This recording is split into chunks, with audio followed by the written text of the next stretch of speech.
What's up, guys? This is Mike Loris, going to be bringing you the second game from the Nexon Invitational Super Match, week number 3. Is this the third week? I think this is the third week. It's going to be between Alliance and fOu. Game number 1 out of the, it's the best of 2, I guess. So there's only going to be 2 games played, but game number 1, Alliance won a little bit, just a little bit.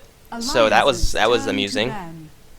And now hopefully fOu is going to be pulling something else out of the hat. They're going to go for the Lone Druid again, as well as the Lich, which was banned out previously by Alliance, but I think we don't really care about that. We care about this right here. Pudge, I don't know how good S4 is on Pudge. I think I've seen him play Pudge like once or twice before, and he just massacred everyone, but that was a pub, who knows. It's not... I know that Dendi has a great Pudge, I know that Black has a great Pudge, just from actually watching them. I don't know how good S4's Pudge is, but it's probably amazing. It's S4, right? I mean, it can't possibly... How could you be a mid player and have a shitty Pudge? It just doesn't make sense. So they're going to go for the Pudge Crystal Maiden. I expect that Pudge is going to be getting a Blink Dagger as fast as possible, since that is now possible. And then he's just going to be pacing the game for the Team Alliance, which should be very exciting to see. Everyone loves a good Pudge, even if it's not being handled by Dendi. 10 seconds remaining. Along with the CM. Maybe the Aura will be a pretty heavy impact on the Pudge, who is usually strapped for mana. More hooks, more blinks, which is another 75 mana that you usually don't have to consider when you are playing Pudge. Will help him in a big way. fOu banning out the Visage as well as the Clockwork now. They're going to not have those respect bans towards Ake. They're just going to ban the heroes that they deem are the strongest, which in this game is going to be the Clockwork as well as the Visage. Darkseer being banned out as well. I guess they really don't want to have that Pudge surged in. That shit's dangerous, and they really don't want to deal with that. But Lone Druid as well as the Lich. 5 seconds So it looks like fOu just going to go for really strong lanes. Pretty much guaranteed you'll have at least one strong lane when you have that Lich. He's a support hero that will be able to manipulate the creep equilibrium of the lane, will be able to get himself some levels at the same time denying levels to the enemy. It's all in all a very good laning package. And then of course you get that Chain Frost a little bit faster, since you do get experience from your own creeps every time you eat them. So fOu going to try to ramp up that Lich and maybe take a good solid team fight with the Lone Druid on the front lines. We'll see if they want to really put Ronto on the bottom lane again.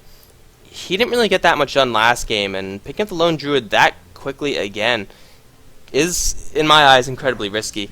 They're going to go for a Lifestealer in addition to this, so it looks like they're just going to go for a lot more bulk on the front lines, whereas Alliance, they're going to go for all the heroes that really aren't seen, because why not, except for the Crystal Maiden.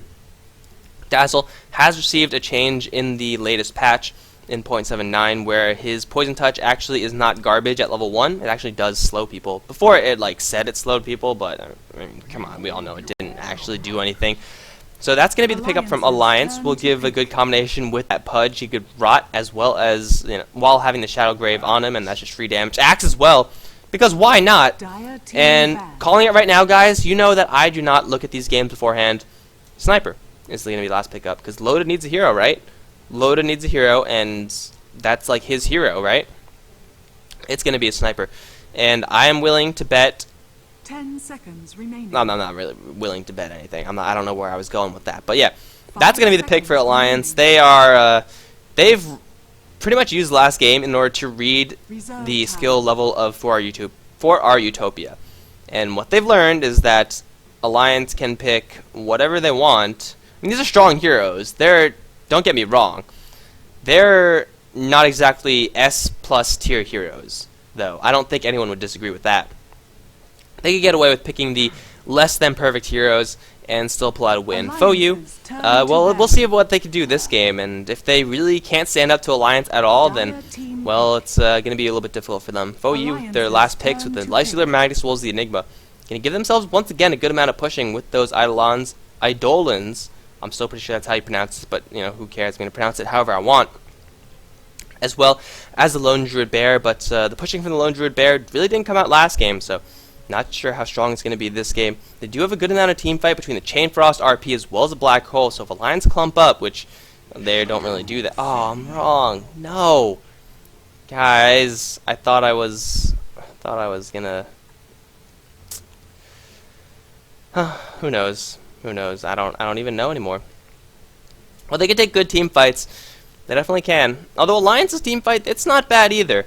You wouldn't really call any of these heroes like, oh, this guy's the big team fight hero like Magnus or Enigma, but you know what? Let's just break down what their team fight actually has. It has good initiation from Admiral Bulldog.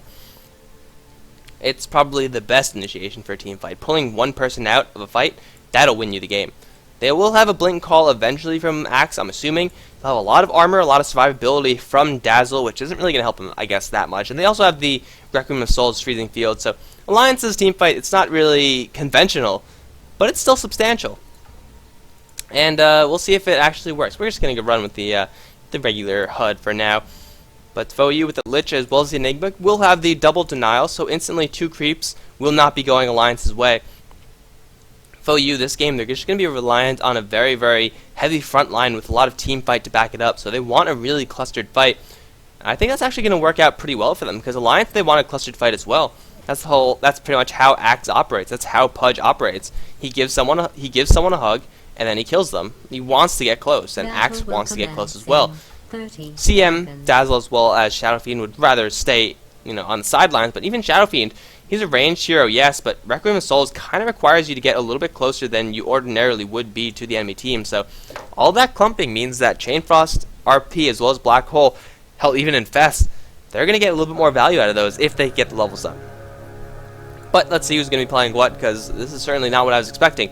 Admiral Bulldog is on the Pudge. I have no idea the quality of the Admiral Bulldog Pudge, but hell, I guess we'll see it this game. EGM is going to be playing that Dazzle up on the top lane with Ake on the CEM once again, as well as Axe played by Loda. Mid is going to be S4, and looks like we're going to be seeing creep cutting. Easy peasy with a Dazzle to heal you and a CM to back you up. Yeah, this tower is not going to last long on the top lane. Looks like fOu, they're going to change up their plan a little bit, put everything they have on the bot lane with Febby on the mid lane versus S4. So Admiral Bulldog probably not going to get that much done, all things considered. And actually using the bear to save the tower, so fOu putting that micro to work. They're going to keep their tower alive for just a little bit. I think they might put another creep wave into the mid lane though. It's going to be more experience for Febby. I actually have never seen a creep wave. I've never seen this done before. But now, like, Febby is going to be rolling in the experience, but he's also going to be rolling in death soon enough.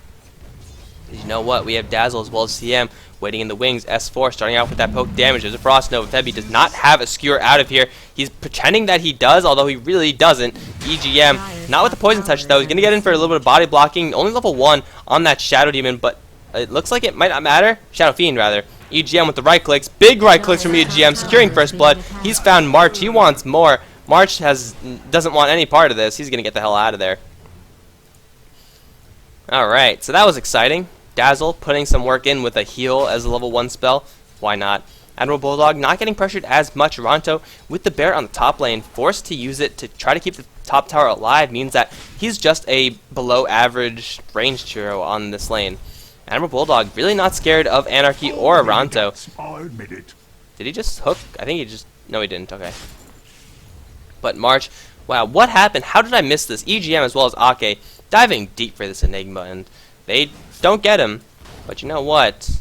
It doesn't really matter. Here comes Sagan, who has been jungling a little bit in the enemy jungle. Admiral Bulldog getting body blocked as well. This guy actually might go down.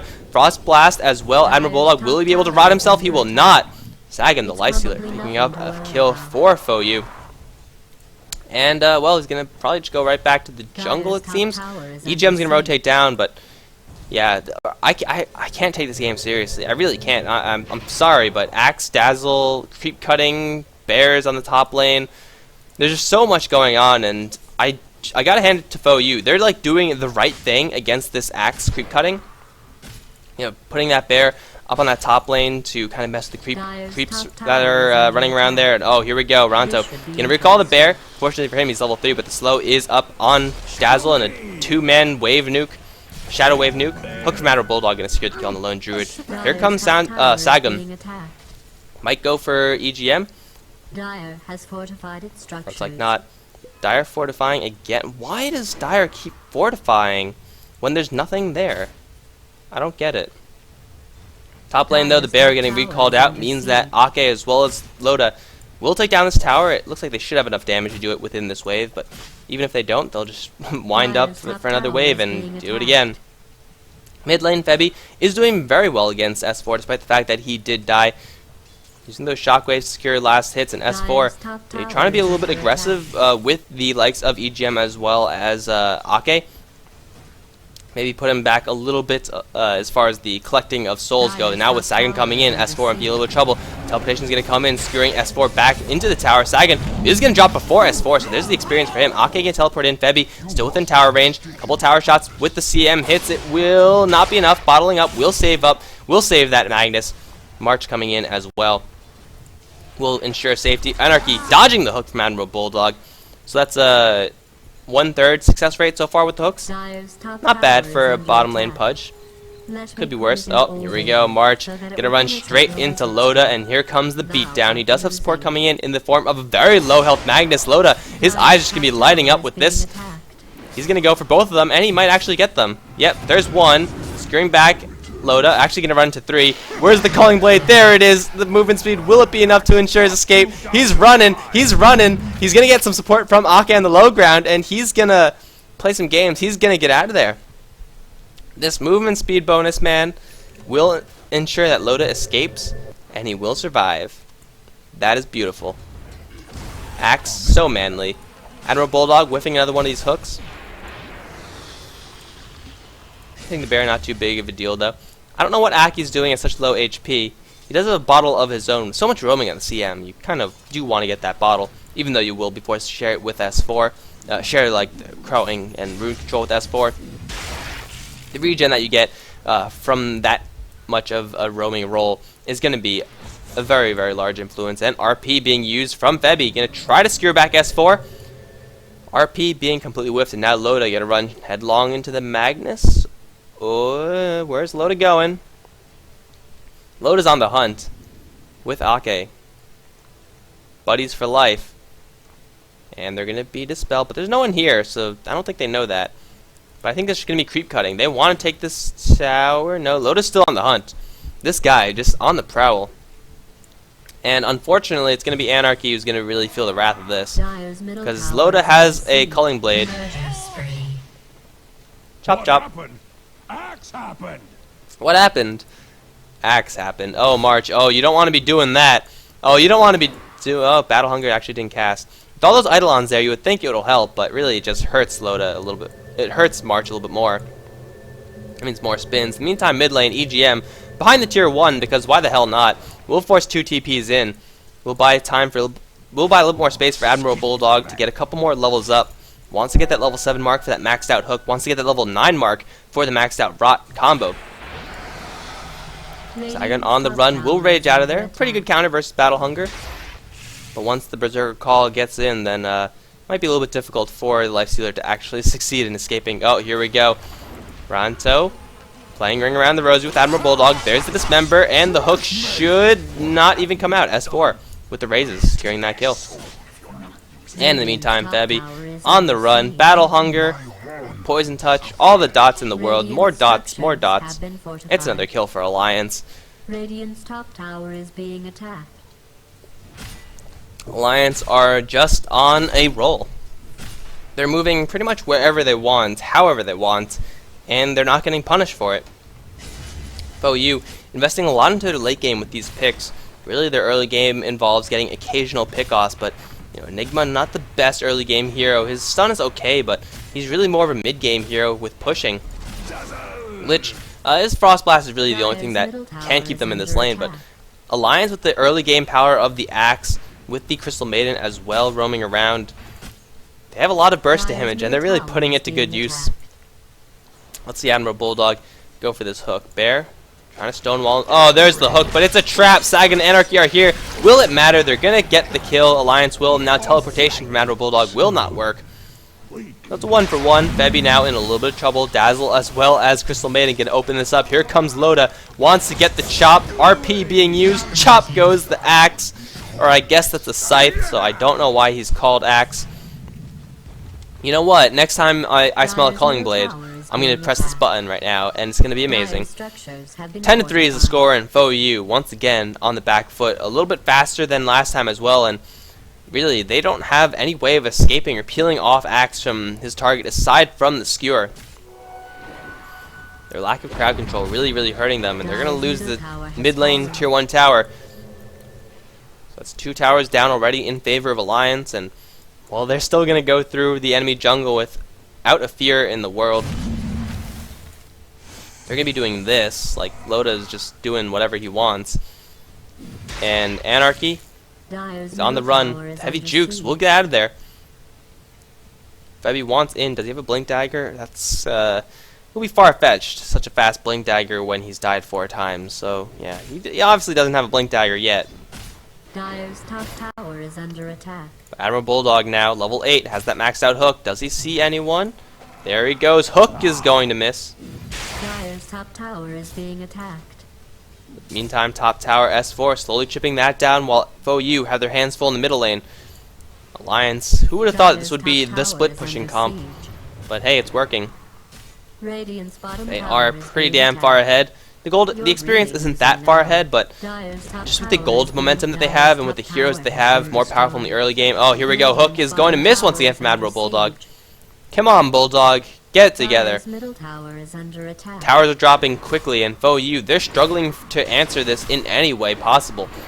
They really can't get anything done, though. Like, Dire's who middle tower could is they go under for? siege. fOu is going to feign the skewer, will push Admiral Bulldog up to the high ground. This will be the death of Bulldog. There is no shallow, there is the saving on Admiral Bulldog, though. The Chain Frost flying through, Black Hole as well, will mean 2 dead for Alliance. EGM now getting rooted as well. Will pop the magic stick charges, will not help him. There's the RP onto S4 as well as Loda, in a little bit of trouble. Loda, though, very tanky with the Tranquils as well as the Vanguard. S4 going to wind up his ultimate, will get it cancelled first, will get the death on that.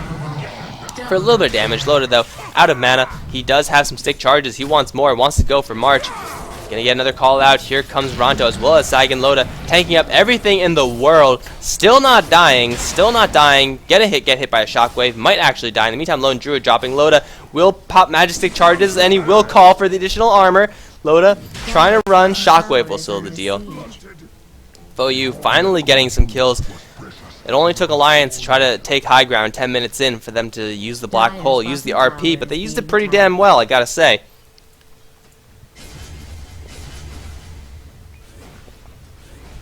Will it be enough? Well, I mean, look at this first of all, and then make your preliminary decision. And then keep in mind that Alliance have still 3 more outer towers to take, and yeah. So good fight from fOu, getting a Black Hole on 2, getting an RP on 2, really putting their resources to good use. But really, Alliance are being so relentless with this aggression. They have these big items coming up. Blink Dagger up on S4, not with fOu, not even close to a dream of a Blink Dagger, and Axe being so damn tanky. This Axe is going to be such a huge problem for fOu. Be able to peel whoever he wants off and then just start chopping people down, especially with that weave armor from Dazzle. So Loda just wants to run straight in, and it looks like he might find Anarchy. Bulldog, he's a little bit too far away for that blink, for the hook, it looks like. Yeah, he's gonna, Anarchy's gonna walk away, but bottom lane is gonna be what Alliance want. It's gonna be most likely what they get as well. Bear pulling off the aggro, but Loda, so tanky, is more than happy to tank up this tower. Now this might bring him down to, like, he might cost him a quarter HP, but with EGM there to heal, actually S4 is like, screw you guys, I'm gonna go buy something. It's a mid lane that's getting pressured just a little bit. S4 will be forced back, and Admiral Bulldog, just with his presence alone, forcing everyone back with that pudge. Gonna go for a hook, will miss again. So Admiral Bulldog doesn't look like he's Loda. He doesn't look like he's Dendi. Uh-oh, Sagan will have to TP away. Call will interrupt that TP. You are as good as dead. Chop, chop, chop. It's probably fine. And now Loda's gonna sprint out of there. He does have that culling blade up and available again. It does not go on cooldown if you chop a head off. And he's been pretty good at chopping the heads off. Gonna go for Aghanims? I guess so. Loda on the prowl once again. Will find the Enigma. However, Enigma has blink. If he's fast enough, he will be able to escape. Uh-oh. Enigma. Watch out, bro. Here we go. Here we go. We're on the chase. This is like the least professional thing I've ever done in my life, but then again, Loda's diving tier 3s to get this Enigma. 3 stacks, 4 stacks of Battle Hunger, why not? Enigma dropping lower, and it looks like he will actually escape. In the meantime, Febby trying to drive Loda off. There's the frostbite. Loda looking for an axe chop. It will not happen. Still, though, he's at half HP. Like, he dove a tier 3 and a tier 2, and hell, he just walked out of there like nothing. Arcane Boots, healing, Shadow Wave from the Dazzle, and Loda's pretty damn healthy again. This axe is a little bit scary. Just a little bit. I'm not really too sure how this camera thing works either. I guess it just goes like behind him.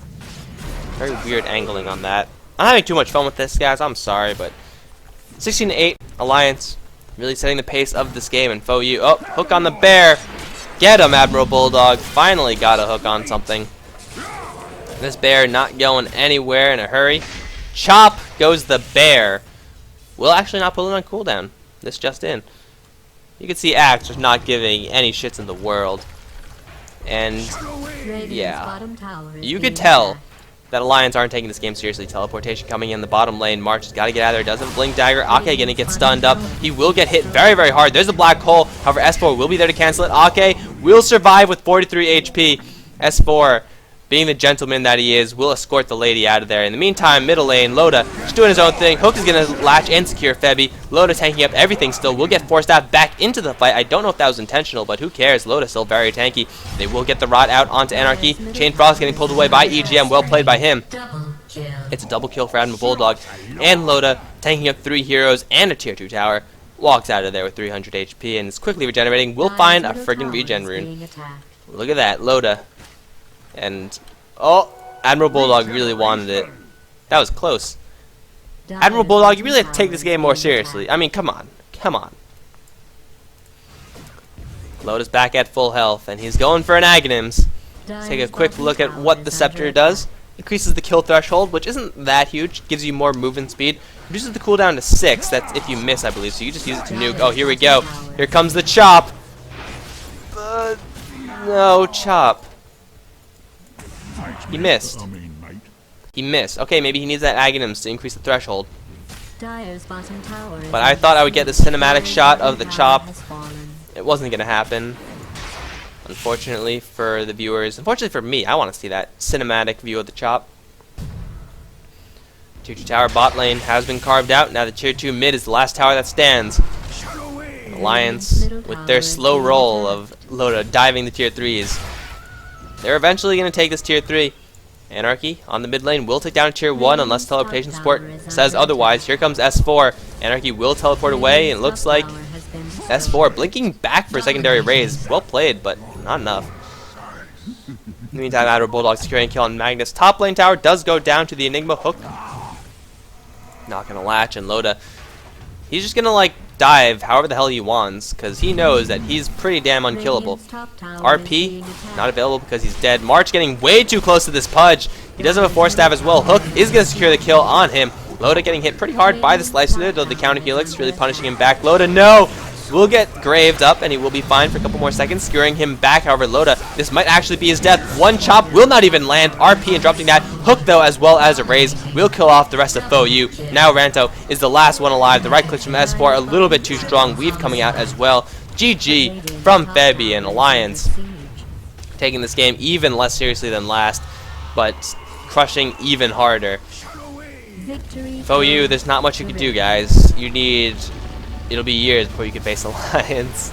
Put a huge canned response on this game. Well, I'm looking forward to Alliance versus DK. I'm sure that's what you guys are looking forward to as well. I'm going to start playing some real Dota now because I want to play some Spirits. I want to play Earth and Fire. Thanks for watching, guys. Hope you enjoyed. Hope you found this entertaining. Don't really think this is an educational game by any means, so... If you did learn something, that's great. That's fantastic, but not really expecting you to. Actually, I hope you don't learn anything from this game. Yeah, probably you shouldn't learn anything from this game, but if you did, then like, comment, subscribe. If not, then let me know why. I'm going to go play some Dota. GG, guys.